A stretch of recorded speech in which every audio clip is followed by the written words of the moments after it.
안녕하세요, 키키입니다. 오늘은 sourdough bread를 만들 건데요. 지난번에 언급했던 Baker's percentage라는 공식을 이용해서 만들어 보기로 하겠습니다. 베이커의 퍼센트 기억나시나요?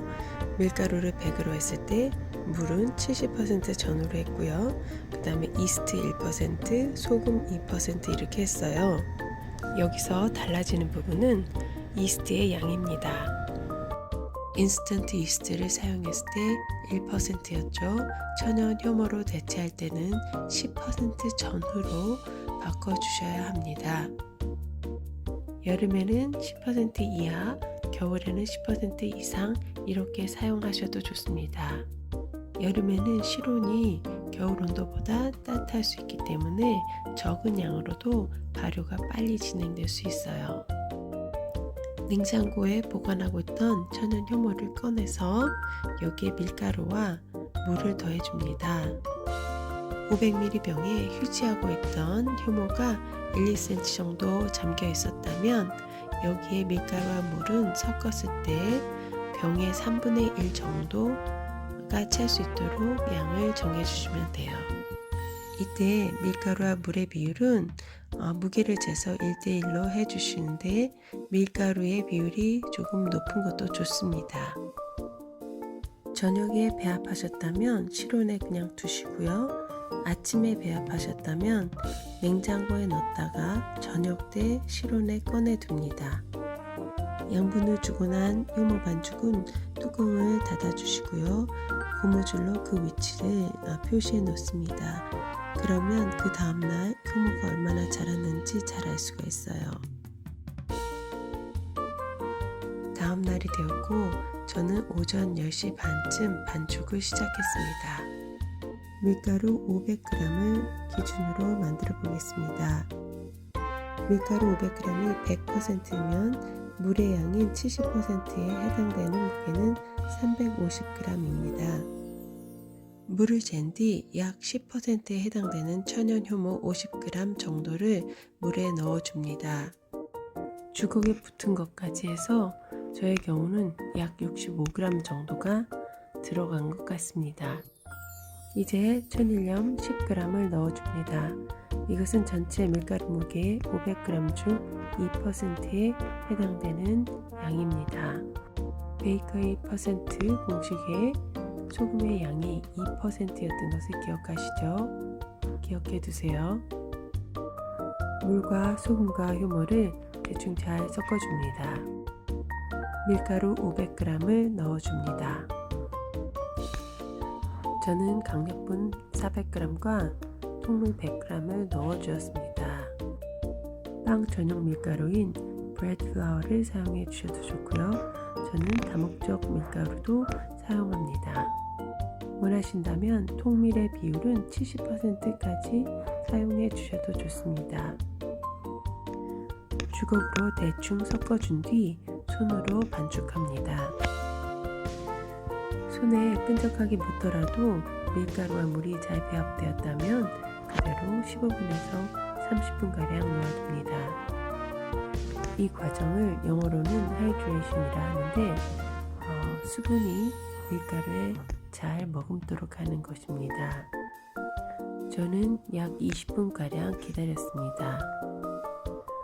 손에 반죽이 들러붙지 않도록 손에 물을 묻혀 주신 다음 반죽 가장자리를 잡아당겨서 가운데로 접어주듯이 해줍니다. 반대 방향으로 접어주셔도 됩니다. 이때 벌써 글루텐이 형성되는 것을 느낄 수 있을 거예요.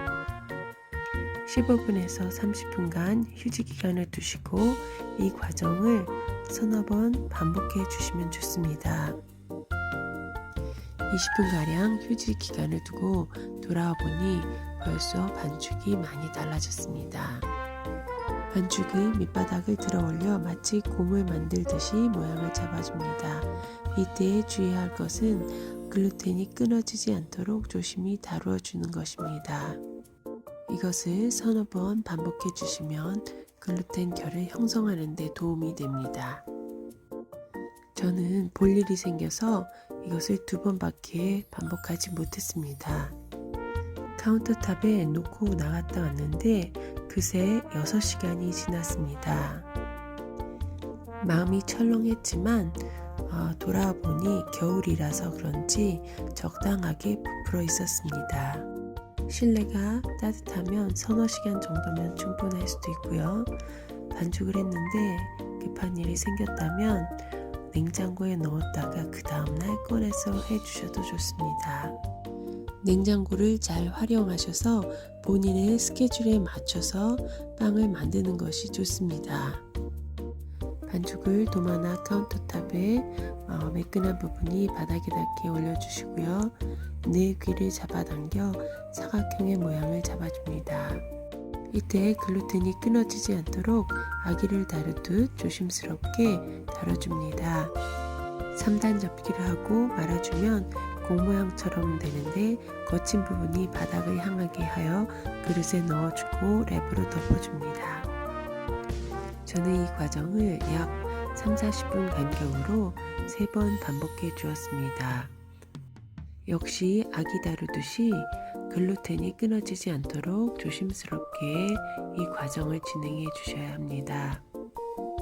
이 과정을 통해 글루텐의 결이 형성되므로 아주 중요한 과정이라 볼 수 있습니다.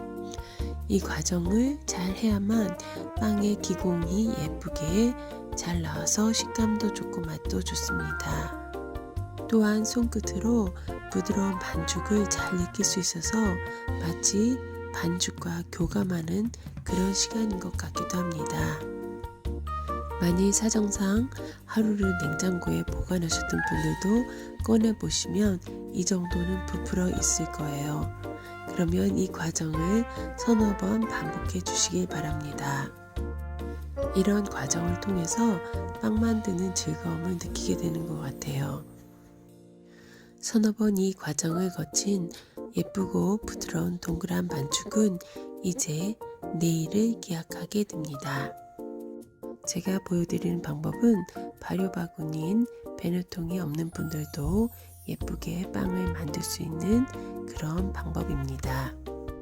베이킹 유산지인 파처먼트 페이퍼를 정사각형 모양으로 준비해 주세요. 동그랗게 만들어진 반죽의 거친 부분을 유산지에 맞닿게 올려주시고 유산지를 들어 올려 그릇에 넣어줍니다.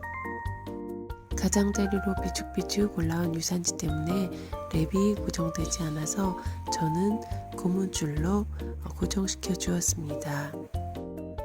이제 이 반죽은 냉장고로 잠자러 들어갑니다.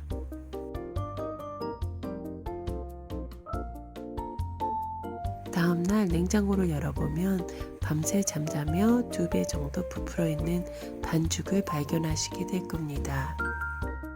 유산지의 양쪽 끝을 잡아 반죽을 들어올려 카운터탑에 올려놓습니다. 이제 빵 만드는 즐거움이 점점 고조되는 순간입니다. 밀가루를 반죽 위에 뿌려주고 얇게 펴발라줍니다. 이때쯤이면 마음속에 원하시는 모양의 패턴을 그려두셔야 합니다. 반죽 위에 칼집을 내줘야 하는데 여기에는 중요한 이유가 있습니다. 구울 때 생기는 압력이 빠져나갈 길을 만들어주는 것입니다. 물론 칼집을 안 내줄 수도 있는데요. 그렇게 되면 빵이 완성되었을 때 빵 위에 지진이 일어난 것을 볼 수 있을 것입니다. 칼집을 내줌으로 인해서 빵이 예뻐지기도 하니 일석이조입니다. 3분의 1 정도 위치에 깊은 칼집을 내어줍니다. 이것으로 충분하긴 하지만 저는 옆에 모양을 더 내어주었습니다. 아참, 굽기 30분에서 1시간 전쯤에 오븐을 500도로 예열해 주신 걸 잊지 마세요. 이때 무쇠솥이나 더치 오븐을 오븐에 넣어 주셔야 합니다. 저의 무쇠솥은 두께가 얇은 편이라서 30분 정도 예열을 합니다. 그러나 아주 두꺼운 더치 오븐 같은 것은 1시간가량 예열을 해주신 것도 좋습니다. 예열된 무쇠솥을 꺼내 준비된 반죽을 그 안에 넣고 뚜껑을 닫아 주었습니다. 500도로 예열된 오븐에 무쇠솥을 넣고 25분을 세팅해 줍니다. 뚜껑을 덮은 채 25분간 구워줍니다. 25분 뒤 뚜껑을 열어주면 이렇게 반쯤 구워진 빵이 보일 거예요. 뚜껑을 연 채로 450도에 20분간 더 구워줍니다. 빵이 완성되었습니다. 어떤가요? 뜨겁지만 빵을 요리조리 돌려봅니다.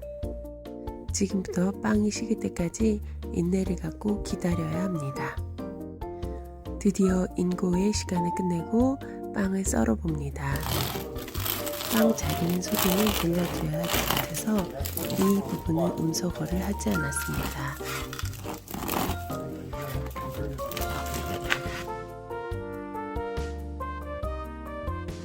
어떤가요? 잘 나온 것 같은가요?